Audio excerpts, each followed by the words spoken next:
Alright, YouTube.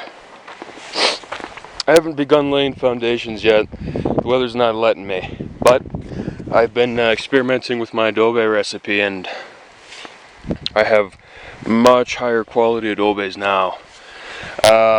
This is a batch I did about 2 days ago. I'm letting them dry, and there aren't hardly as many cracks. There's one right there. That's not a huge deal, right? These things are much higher quality. I'm making some right here. And I got a whole wheelbarrow full of them right here. Now you might notice that these are this is way wetter than my last mixture.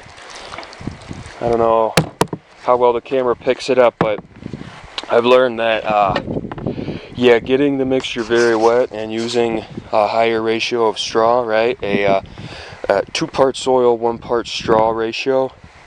Water is needed. That's the way to do it. Alright, YouTube.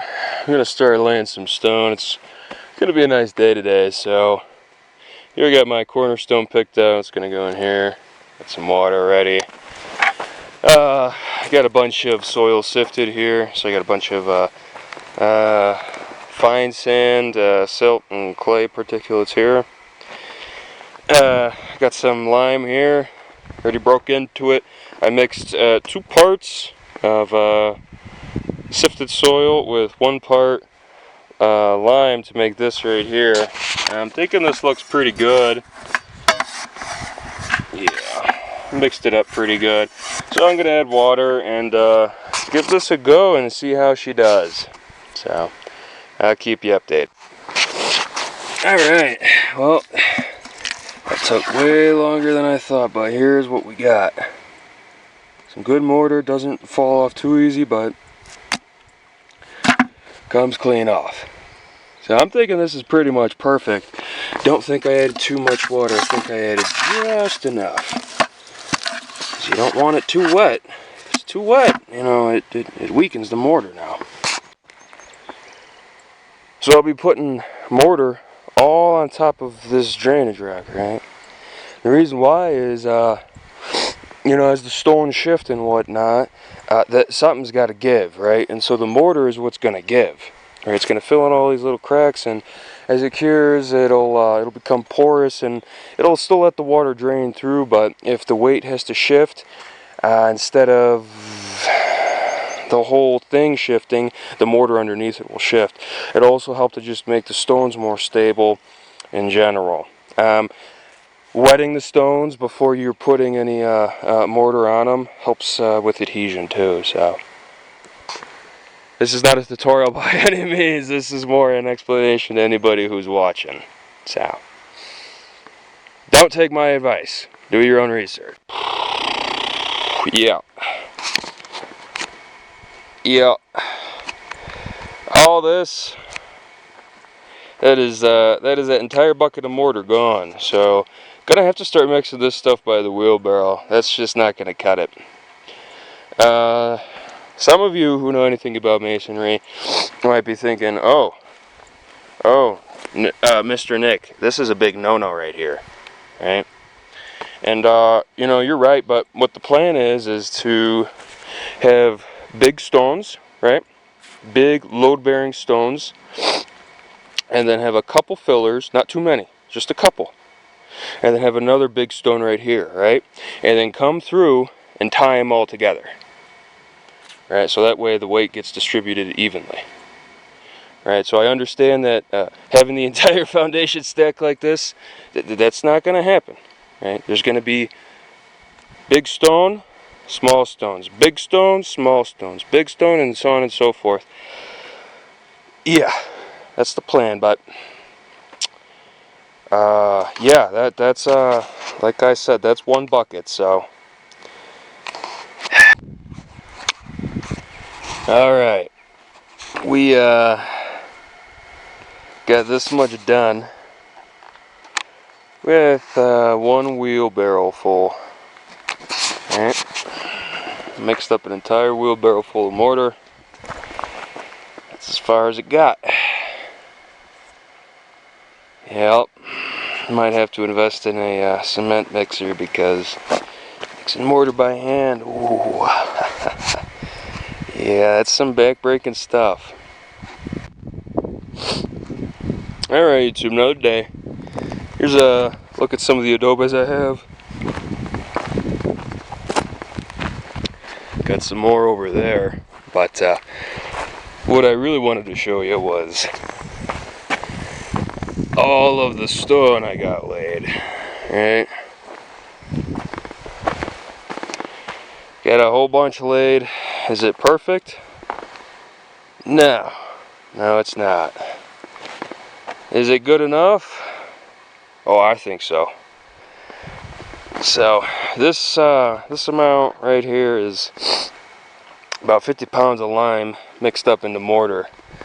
So gonna need more. It's not gonna break the bank. Lime is not cheap, but yeah, definitely a whole lot cheaper mixing my own mortar than buying it pre-made. I don't know if you guys have seen the price of pre-mixed mortar, but it is ridiculous. So, you know, I'd like to update you on the adobes. I don't know exactly how well it shows up on camera, but these guys here, I used a new recipe and they have so many less cracks. So much easier to make too. They do have some cracks in them, but not nearly as many. So going forward, this is the way to go. Okay, YouTube. I know the wind's picking up, but figured I'd give you an update on the plants. The raspberries look like they're doing well. The potatoes are, well, they're doing great. These raspberries are doing well. These ones are too. Like I said, this one might have a little bit of root rot, but might hang on, might not. This little twig right here, that's a blueberry plant I bought. I don't know if it's going to take off, but it was half off, so I picked that up. Picked up another one over there. Again, they were both half off. And then over here, that's the build site down there. There's the footpath. Right here, I got some more blueberry plants planted underneath this juniper here. These ones look like they're gonna do pretty well. There's already a couple berries growing, right? They're different varieties, different cultivars, so I'm thinking they'll be able to pollinate each other pretty well. The plan is with this is once these get established, maybe in 2 years I'll be able to buy some root hormone and take some clippings of the bushes, right? Get maybe 20-25 clippings of each. Hopefully about 10 of those take, and be able to plant some more of these, just clone them. Yeah, those, wow, buying plants, I tell you, it gets expensive real quick, so gonna have to really think about what I buy next. But I also bought this this mulberry tree right here, right? I got some straw for mulch. I'm planning on coming back with some sticks and doing the whole kugel culture, I don't know, whatever it's called. Now putting some dead branches on and then putting more soil down and landscaping, so that way when the monsoons come, the water will be directed here into the mulberry, right? One final update, that mulch I put down, that straw, that's what I've actually been using for the adobes. I find that, yeah, it works just so much better using this length, this type, this material. I don't know exactly what it is, some kind of grass chopped up. It works perfect for the adobes, so it's money, but it's not that much money, and it saves a whole lot of time. Alright, YouTube, I don't know if I mentioned this before, I don't think I did, but I started building some check dams here. Here's the blueberries I just purchased, and so the build site is right there, right? And I'll give a quick update in a second, but as we look, you know, there's a slight slope coming down here, and so these check dams here, you got one here, you got one here, right? And what these are supposed to do is divert the water away from the build site. So this is the progress I got done. I want to say maybe a third, maybe a fourth of the foundation total is done. Probably it's hard to say. Maybe a fourth, maybe a third, somewhere in there. But yeah, so you can see this doesn't line up perfectly.